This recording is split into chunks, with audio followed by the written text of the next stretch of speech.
संघर्ष था जिसने केजरीवाल को घुटने टेकने पे मजबूर किया और इस शराब नीति का पर्दाफाश हुआ। दोस्तों, करोड़ों हजारों करोड़ों रुपए का घोटाला है ये। विजय नायर जेल में बंद है। अब विजय नायर कौन है? विजय नायर अरविंद केजरीवाल का दाहिना हाथ है।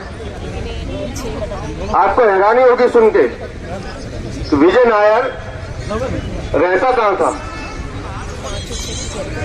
वो रहता था अरविंद केजरीवाल के मंत्री कैलाश गहलोत के घर पर, सरकारी आवास पर। और मजे की बात है, कैलाश गहलोत खुद सरकारी आवास में नहीं रहते थे। तो सोचिए इस भ्रष्टाचार की जड़ें कितनी गहरी हैं। अरविंद केजरीवाल के कार्यालय में बैठकर शराब की नीति तय की जाती है। ये हम नहीं कह रहे हैं, जो आरोपी पकड़े गए हैं वो पुलिस को बयान दे रहे हैं, ईडी को बयान दे रहे हैं, ईडी के सामने खुलासा कर रहे हैं कि अरविंद केजरीवाल के कार्यालय में बुलाकर शराब की नीति तय की जाती थी। 12% कमीशन कैसे तय हो वो तय की जाती थी। 12% में से 6% कमीशन वापस आ जाए वो तय की जाती थी। ये सब अरविंद केजरीवाल के कार्यालय में होता था। और इसके सूत्रधार थे उनके डिप्टी मुख्यमंत्री मनीष सिसोदिया। ईडी ने जो दस्तावेज इकट्ठे किए हैं, जैसा भी रामवीर जी कह रहे थे कि 3000 करोड़ घोटाले का तो उन्होंने खुद स्वीकार किया विधानसभा में, लेकिन ये घोटाला उससे ज्यादा बड़ा है। पूरी दिल्ली को नशे में झोंकने का एक ऐसा घृणित प्रयास अरविंद केजरीवाल ने किया है जिसके लिए दिल्ली की जनता उन्हें कभी माफ नहीं करेगी।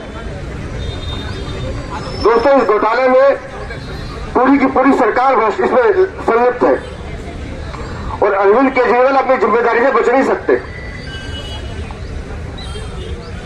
जब श्री अरविंद विजय नायर सीधा सीधा कह रहे हैं कि अरविंद केजरीवाल के सामने बैठ के नीति बनती थी, पैसे तय होते थे, तो आपको क्या लगता है अरविंद केजरीवाल को कुर्सी पर रहने का अधिकार है? अरविंद केजरीवाल को कुर्सी पर रहने का अधिकार है? अरविंद केजरीवाल को कुर्सी पर रहने का अधिकार है? तो क्या करना चाहिए?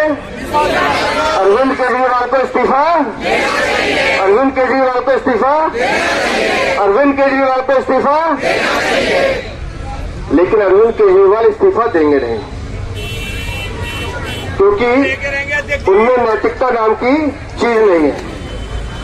आप वो समय याद कीजिए जब माननीय मदन लाल खुराना जी हमारे मुख्यमंत्री थे, जैन डायरी कांड में झूठा नाम उनका आया, लेकिन उन्होंने अपनी नैतिकता की पराकाष्ठा दिखाई, आगे आके स्वयं इस्तीफा दिया और कहा जब तक मैं बरी नहीं होगा दोबारा कुर्सी पर नहीं बैठूंगा।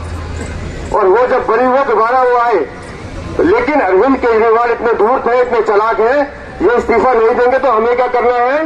इस्तीफा लेना है। लेना नहीं, उसकी कुर्सी लेकर तोड़नी है, उसको दिल्ली से बाहर भगाना है। अरविंद केजरीवाल को दिल्ली से बाहर भगाना है तो हमें क्या करना होगा? हमें इस संघर्ष को दिल्ली की गली गली में लेके जाना होगा। इस संघर्ष को दिल्ली की हर गली में लेके जाना होगा और तब तक हमारा कार्यकर्ता चैन से नहीं बैठेगा जब तक अरविंद केजरीवाल को मुख्यमंत्री के पद से हटाना दे। अरविंद केजरीवाल जब दिल्ली में नई शराब नीति लेकर आए थे तो विधानसभा में चर्चा हुई थी। हमने अरविंद केजरीवाल से विधानसभा के अंदर पूछा था कि अरविंद केजरीवाल, शराब के ठेकेदारों का कमीशन आपने 2% से बढ़ाकर 12% कर दिया। जिन क्षेत्रों में कानून शराब के ठेके खोलने की अनुमति नहीं देता है, चाहे वो झुग्गी झोपड़ी कैंप हो, चाहे वो रिहायशी क्षेत्र हो, उनमें भी आपने शराब के ठेके खोलने की अनुमति दे दी। ड्राई डेज की संख्या कम कर दी गई। यदि शराब की क्वालिटी ठीक नहीं है तो उसकी जांच सरकार नहीं करेगी, बल्कि उसकी जांच शराब के ठेकेदारों की लैब में होगी। अरविंद केजरीवाल ने यह भी कहा कि इस नई शराब नीति से दिल्ली सरकार की आय 7,000 करोड़ रुपए से बढ़कर 10,000 करोड़ रुपया हो जाएगी। मैंने विधानसभा के अंदर खड़े होकर एक बात कही थी, आज भी वो रिकॉर्ड पर है कि अरविंद केजरीवाल जो नई शराब नीति आप लेकर आए हैं, गली गली में जो शराब के ठेके खोलने की आपकी योजना है, दिल्ली के लोगों को जो आप शराबी बनाना चाहते हैं, युवाओं को बर्बाद करना चाहते हैं, मैं आज इस विधानसभा के अंदर खड़ा होकर कह रहा हूं, मैं लीडर ऑफ अपोजिशन हूं, कॉन्स्टिट्यूशनल पोस्ट पे हूं, मिनिस्टर का मेरा दर्जा है, सेकंड टू चीफ मिनिस्टर हूं इस हाउस के अंदर। यदि ये नई शराब की नीति आपने वापिस नहीं ली तो मैं ऐलान कर रहा हूं कि मैं भगवान राम की सौगंध खाता हूं कि मैं दिल्ली विधानसभा से इस्तीफा देकर, लीडर अपोजिशन के पद से इस्तीफा देकर मैं अपने घर चला जाऊंगा। ये रिकॉर्ड के ऊपर है। उसके बाद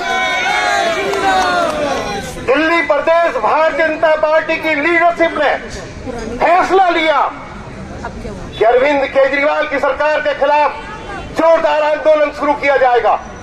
मैं दिल्ली प्रदेश भारतीय जनता पार्टी के संगठन महामंत्री आदरणीय श्री सिद्धार्थन जी को बहुत बहुत उनको बधाई भी देना चाहता हूं, धन्यवाद भी देना चाहता हूं कि आज ये हजारों करोड़ रुपए का यदि घोटाला पकड़ा गया है, यह नई शराब नीति को वापिस लेने के लिए अरविंद केजरीवाल मजबूर हुआ। हमारे पार्टी के कार्यकर्ताओं ने तो उसमें अपनी जान लगा दी। अपने कार्यकर्ताओं को जितनी बधाई दे, जितनी शाबाशी दे, वह कम होगी।